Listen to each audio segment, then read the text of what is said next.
Alors, messieurs, bonsoir. Bienvenue à ce débat sur les élections Bonsoir. anticipées et partielles de Linkebeek, petite commune à facilité linguistique d'un peu moins de 5000 habitants en périphérie bruxelloise. Pour ce débat, nous recevons donc les deux têtes de liste en présence. Pour la liste Linkebeek, il s'agit de Damien Thierry, député fédéral MR et ex-bourgmestre non nommé de la commune depuis 2006. En 2012, sa liste du bourgmestre avait recueilli plus de 79% des suffrages et 13 sièges de conseillers communaux sur 15. L'autre liste s'appelle La Droite et est emmenée par Pascal Collet. Ce parti ne se présentait pas en 2012. Alors Damien Thierry, première question, qu'est-ce que cette élection est susceptible de changer à la situation actuelle de blocage politique à Linkebeek, sachant que la tutelle flamande, dans la personne de Madame Lisbeth Aumans, a déjà déclaré qu'elle ne vous nommerait pas quoi qu'il arrive? Beau procès d'intention d'ailleurs de la part de Madame Homans que de dire quoi qu'il arrive, je ne nommerai pas. Bon, soyons clairs, la situation telle qu'elle est présentée en est en règle. J'ai tendance à dire que la cause en vient de l'opposition Linkebeek ou pro-Link de Monsieur De Bruycker. Donc lorsque Madame Homans lui a demandé de prendre la place de bourgmestre, il l'a prise sans trop réfléchir, je pense, et il a ramené, ou en tout cas, il a déplacé la problématique de Madame Homans sur la commune de Linkebeek et donc sur la population. Alors, Monsieur De Bruyck avait dit clairement, je démissionnerai à partir du moment où je n'ai pas le soutien des francophones du conseil communal. Ce soutien, il ne l'a pas eu à trois reprises, c'est-à-dire à trois conseils communaux différents. Et donc, puisqu'il n'a pas voulu démissionner alors qu'il avait dit qu'il le ferait, nous l'avons fait pour lui. Et donc, nous retrouvons dans une situation où 13 conseillers sur 15 sont démissionnaires. Il y a effectivement une situation de blocage et la loi prévoit que dans ce genre de situation, nous retournions aux élections. Quelque part, les élections vont permettre surtout à la population de pouvoir s'exprimer par rapport à ce qu'elle veut, quant à l'avenir de la commune, l'avenir de la gestion et les personnes qu'elle veut voir gérer. Une commune qui, dans l'absolu, en dehors du problème, de la problématique communautaire, n'a jamais eu de soucis particuliers. Non, monsieur Collet, votre parti, la droite, se présente aussi comme l'autre parti libéral, c'est-à-dire que finalement, idéologiquement, vous êtes assez proche de monsieur Thierry, qui est membre du mouvement réformateur. Donc, sachant cela, pourquoi vous présentez-vous contre lui finalement? Est-ce que c'est simplement pour placer la droite sur la carte politique et pour profiter un peu de la notoriété de la situation autour de Linkebeek pour faire parler de vous et profiter un peu de la notoriété de l'élection? Non, pas du tout. Il faut savoir que si j'ai pris cette initiative, c'est parce que, bon, tout d'abord, j'habite Linkebeek depuis 5 ans. Les tensions linguistiques sont devenues insupportables pour une grande partie de la population de Linkebeek, je pense. Et c'est la raison pour laquelle j'ai eu cette initiative de me présenter aux couleurs de la droite, c'est vrai, qui est d'ailleurs un parti qui a vocation à se présenter à toutes les élections, dans toutes les communes francophones. Donc, moi, je suis là, je n'ai qu'un but, si vous voulez, c'est un but communautaire. J'aimerais apaiser les tensions à Linkebeek. Linkebeek est un petit village, hein, vous le savez, qui n'aspire qu'à une chose, c'est de vivre paisiblement. Voilà. Mais dans la mesure où vous ne présentez qu'une liste de 4 candidats pour 13 sièges à Mhm. pourvoir, est-ce que vous estimez être crédible? Mais écoutez, vous savez que ça s'est fait de manière très rapide, hein. Donc, on a eu la confirmation des élections un lundi matin et nous avons eu exactement 4 jours. Enfin, bon, on devait déposer la liste le samedi qui suivait. Donc, on a eu 4 jours pour récolter d'abord les signatures pour pouvoir déposer la liste. Ça n'a pas été très compliqué, parce qu'en 2-3 heures de temps, on a eu une quarantaine de signatures. Par contre, pour trouver des candidats, c'est plus compliqué. Donc maintenant, je reste persuadé que pour les élections de 2018, nous aurons une liste complète, hein. Monsieur Thierry, finalement, monsieur Collet vous rend service en se présentant et en se constituant en challenger contre votre liste Linkebeek, parce que ça l'aurait mis un peu mal d'être seul candidat. Finalement, ça aurait été plus un plébiscite qu'une élection. Oui, alors je ne sais pas si M. Collet me rend service. Ce qui est certain, c'est que la démocratie est respectée. M. Collet n'était pas présent en 2012. Il a l'occasion, grâce à ces élections, d'être présent en 2015, de représenter en tout cas un certain nombre d'idées, voire une idéologie qui lui appartient, parce que je pense qu'il ne faut pas faire d'amalgame entre la droite et le MR. Peut-être simplement rajouter le fait que M. Collet habite Linkebeek depuis 5 ans, si j'ai bien Absolument. compris. Personnellement, ça fait 52 ans que j'y habite et j'ai la chance d'avoir une certaine sensibilité, un certain contact avec la population et de constater qu'en définitive, si cette problématique communautaire n'existait pas, Et si on en suit également les enquêtes qui ont été réalisées par un journal néerlandophone, Linkebeek est la commune dans laquelle les habitants, toute proportion gardée, en Flandre, dans laquelle les habitants préfèrent vivre. C'est un plébiscite, je pense, pour la gestion communale en règle générale. Malheureusement, il y a toujours cette problématique communautaire qui est systématiquement relancée au niveau régional, au niveau de la tutelle, parce qu'en définitive, ce que nous étions parvenus à construire à Linkebeek depuis 2000, en tout cas quand j'ai rejoint le collège, c'était une sorte de travail en commun, un rapprochement des communautés qui était exceptionnel jusqu'au moment où M. De Breuker a ramené la problématique communautaire de Mme Homans à Linkebeek. Je dois dire que depuis un mois maintenant, il y a un regain de tension énorme entre les deux communautés, ce qui est vraiment regrettable. Mais à quoi aurait ressemblé ce scrutin si M. Collet n'avait pas eu l'idée de déposer sa liste? Vous auriez été seul avec votre 13 candidats face à l'électeur, il n'y aurait plus de compétition, il n'y aurait même pas eu de suspense, et on n'aurait pas pu en tirer le moindre enseignement politique. Alors, vous posez évidemment une question très très intéressante. En fait, je suis très surpris de voir que la liste d'opposition ProLink, qui était présente en 2012 et qui avait obtenu 2 sièges, n'ait pas eu envie de jouer le jeu démocratique. Je rappelle que si on va aux élections, c'est bien de la faute de M. De Breuker, qui est un des 2 conseillers communaux de cette liste. Et donc, il aurait été logique que nous puissions nous retrouver à 3 listes pour remettre en place un conseil communal au grand complet. Moi, ce que je crois sincèrement, et pour ça, je trouve que M. Collet a fait une démarche qui est citoyenne et qui est intéressante. Moi, ce que je regrette, ou ce que je pense, c'est que la liste ProLink a refusé de jouer le jeu démocratique parce qu'ils avaient peur de perdre un siège. Et donc ça, c'est extrêmement dommageable, mais c'est à eux à en tirer les conclusions, bien entendu. Et donc effectivement, nous aurons des élections pour lesquelles on sait que les citoyens auront le choix entre 2 groupes. Ce qui est intéressant aussi, c'est de constater que dès à présent, j'ai entendu que l'équipe néerlandophone ProLink avait demandé ou avait recommandé de voter blanc. Voter blanc, moi je rappelle tout simplement que ça veut dire voter Madame Homans. Donc ça veut dire accepter ce que Madame Homans fait subir à Linkebeek. Ça, c'est inacceptable. C'est votre thèse aussi? Oui, non, je voudrais réagir quand même là-dessus. Alors, il y a bien une chose sur laquelle on est d'accord, c'est que je regrette moi aussi que la liste ProLink n'ait pas joué le jeu de la démocratie et qu'il ne soit pas présent pour les élections. Par contre, le point sur lequel je ne suis pas du tout d'accord, c'est que vous semblez, M. Thierry, mettre la faute essentiellement sur le gouvernement flamand. Or, je voudrais quand même rappeler que c'est vous qui êtes sans cesse dans la provocation. Vous ne cessez de vous batailler avec le gouvernement flamand. Vous auriez pu, parce que là on fait jouer la démocratie bien entendu, mais on l'a fait jouer en 2012 aussi. Vous auriez pu envoyer les convocations et respecter les lois linguistiques, c'est-à-dire envoyer les convocations en néerlandais, comme les autres bourgmestres des autres communes à facilité l'ont fait d'ailleurs. Vous auriez pu accepter que M. Guéquier soit nommé bourgmestre. Aussi. Donc ça, ce sont 2 éléments bien différents. Mais donc, en ce qui concerne l'application de lois linguistiques, en définitive, les décrets du Conseil d'État qui sont sortis m'ont donné entièrement raison. Pourquoi? Simplement parce que, 1, ils ont invalidé les circulaires Peters, ce qui est quand même une victoire en soi.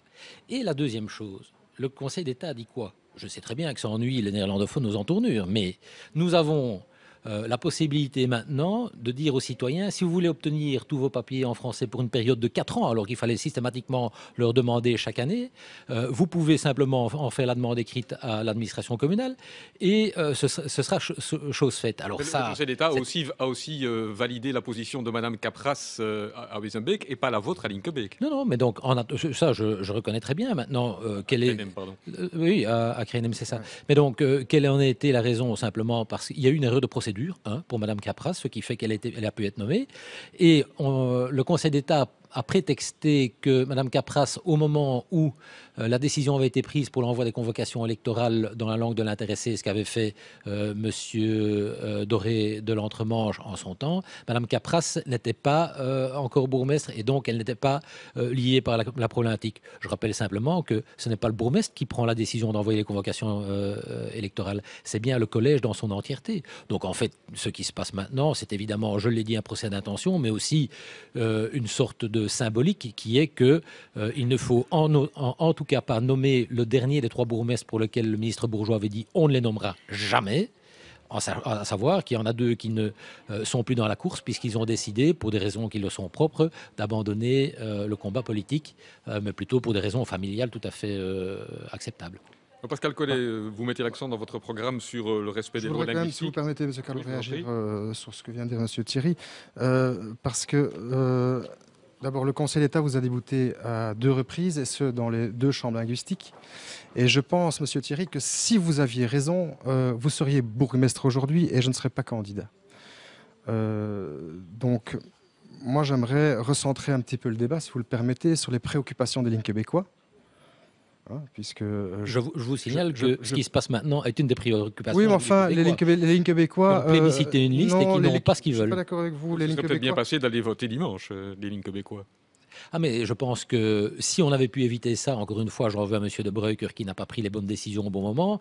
Il a attendu d'être acculé pour pouvoir démissionner. Mais en attendant, la situation dans laquelle on se retrouve, c'est bien la faute de ProLink et qui d'ailleurs a probablement préféré ne pas se représenter à cause de ça aussi, parce qu'il aurait dû reconnaître sa faute. Alors, Monsieur Collet, dans votre programme, vous mettez l'accent sur le respect des lois linguistiques, sur la promotion du bilinguisme dans les diverses activités culturelles, sportives, etc. Bref, vous faites tout pour vous rendre désirable aux yeux de la tutelle. C'est une sorte d'appel du pied. Non, moi je suis quelqu'un qui a qui a la conviction profonde, en tout cas, de rassembler les lignes québécois et les 2 communautés linguistiques. Je me positionne comme un fédérateur et je pense que malgré ce que dit M. Thierry, les préoccupations des lignes québécois ne sont pas la nomination de M. Thierry. Donc je le répète, M. Thierry aurait pu apaiser la commune à 2 reprises, il ne l'a pas fait. Bon, soit.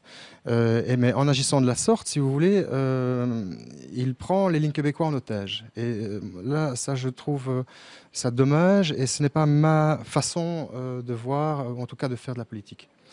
Donc, Damien Thierry, si l'issue de votre démarche, c'est l'envoi d'un commissaire spécial du gouvernement flamand à Linkebeek, que direz-vous aux électeurs ?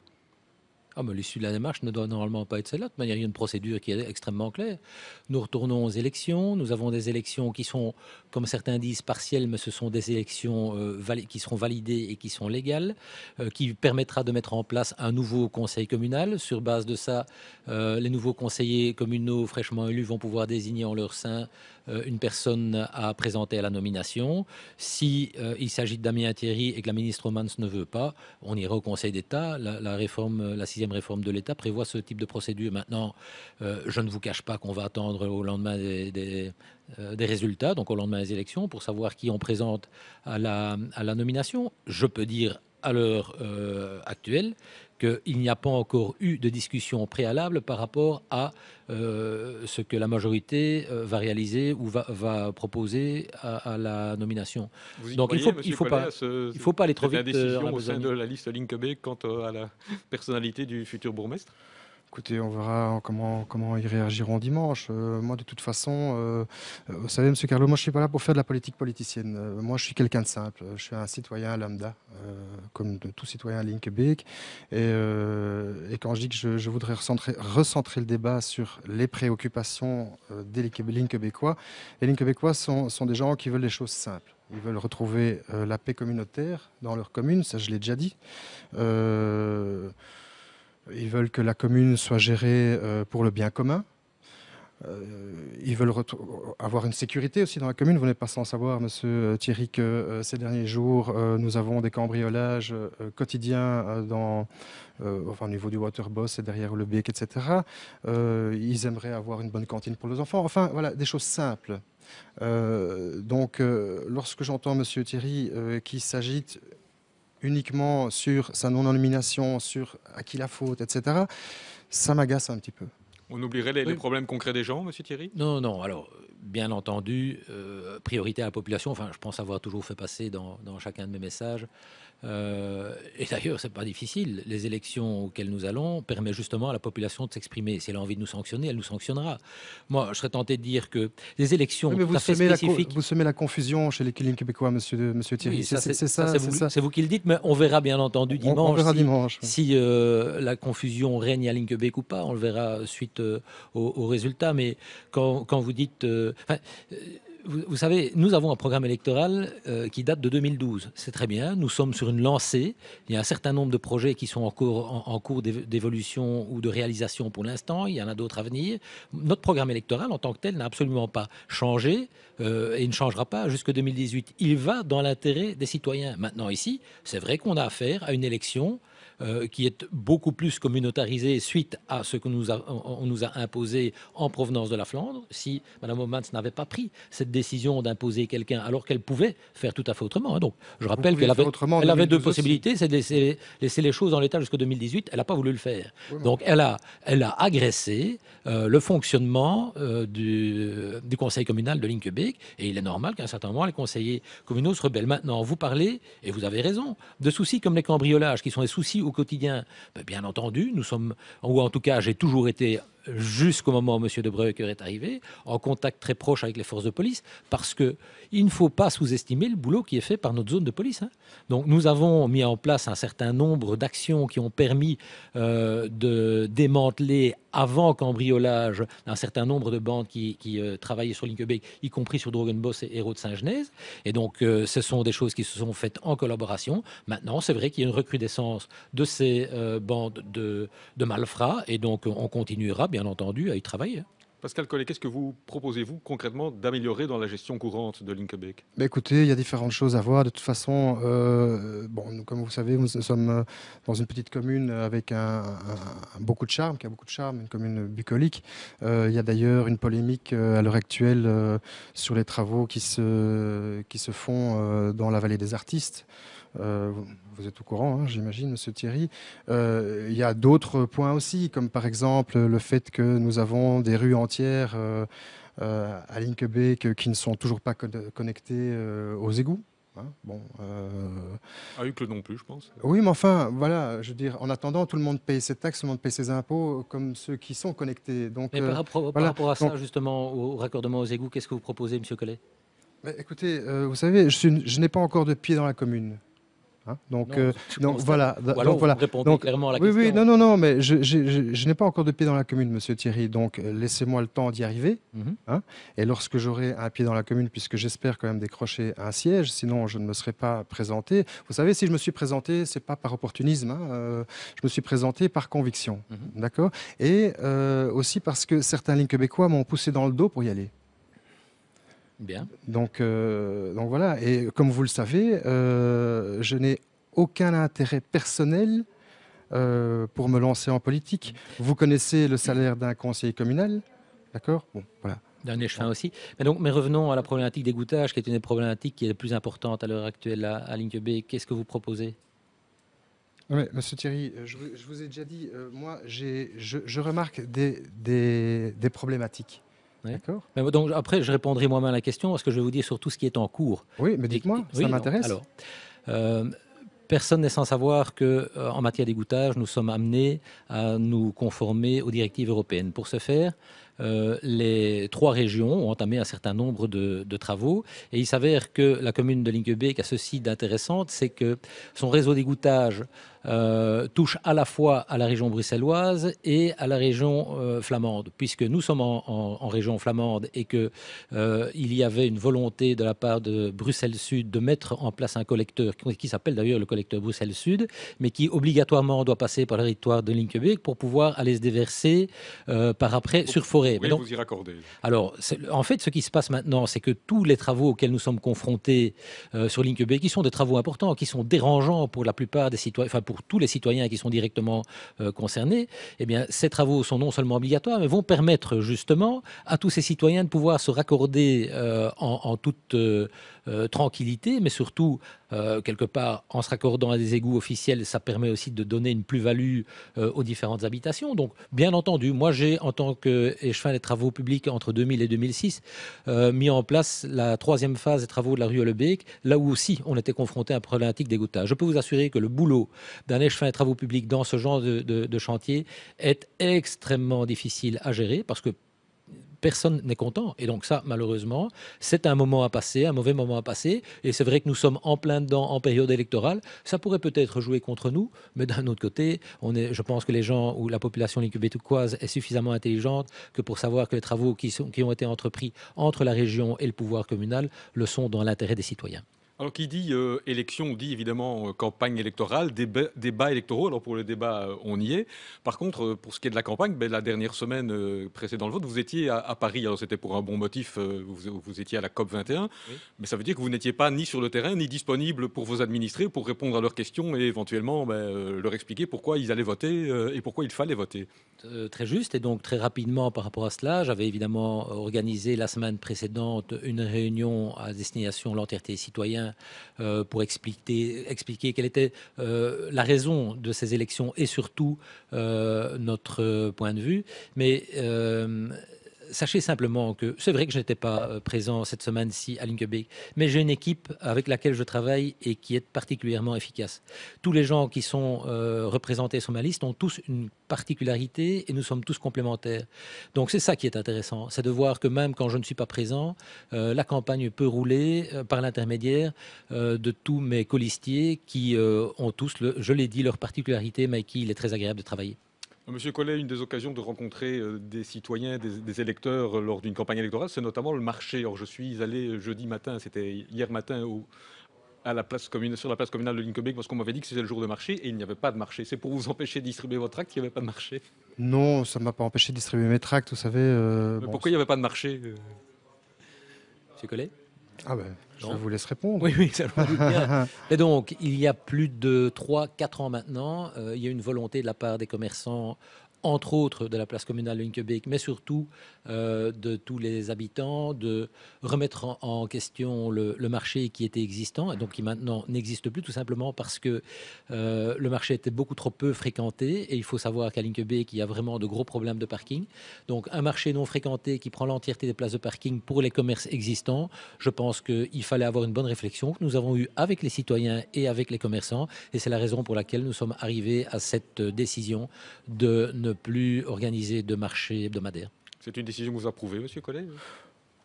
Écoutez, les problèmes de parking, oui, effectivement, il y en a dans la commune. Maintenant, moi, je suis plutôt pour avoir un marché hebdomadaire à Linkebeek. Bon, je comprends tout ce que vous me dites. Mais imaginons qu'on retourne vers un marché, parce que je suis aussi plutôt demandeur.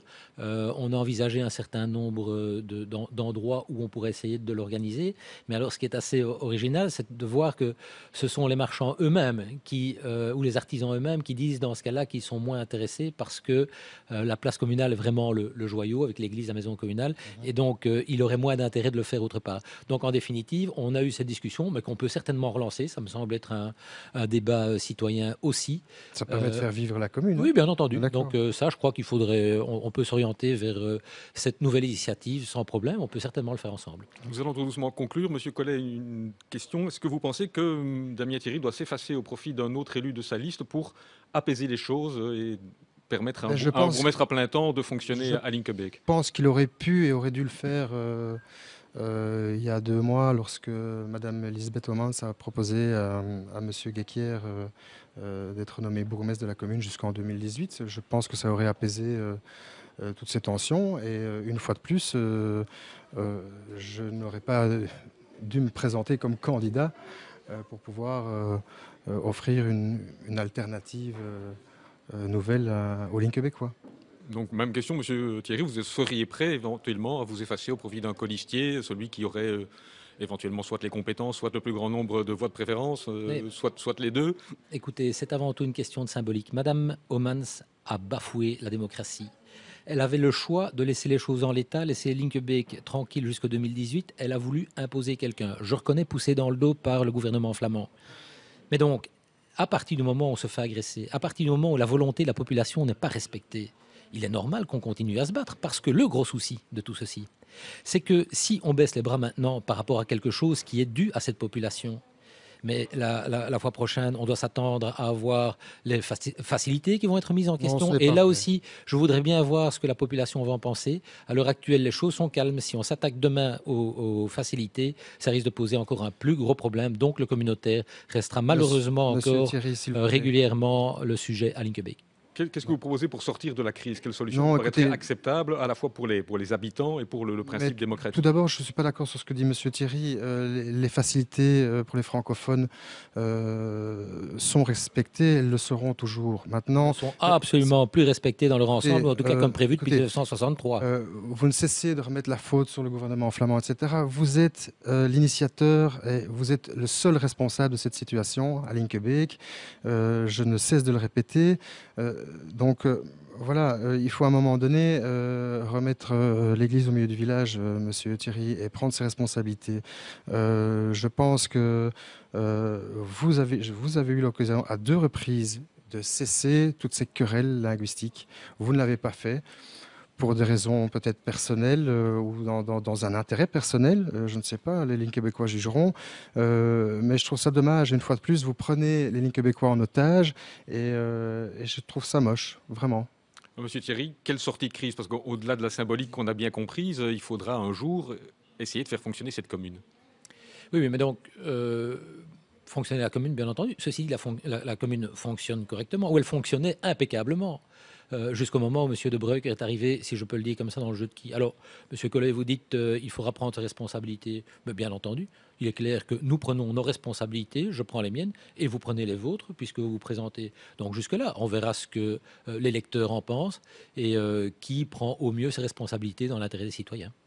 Je vous remercie. Merci d'avoir participé à ce débat sur cette élection communale partielle à Linkebeek. Ce sera ce dimanche 13 décembre. Merci à vous. Merci.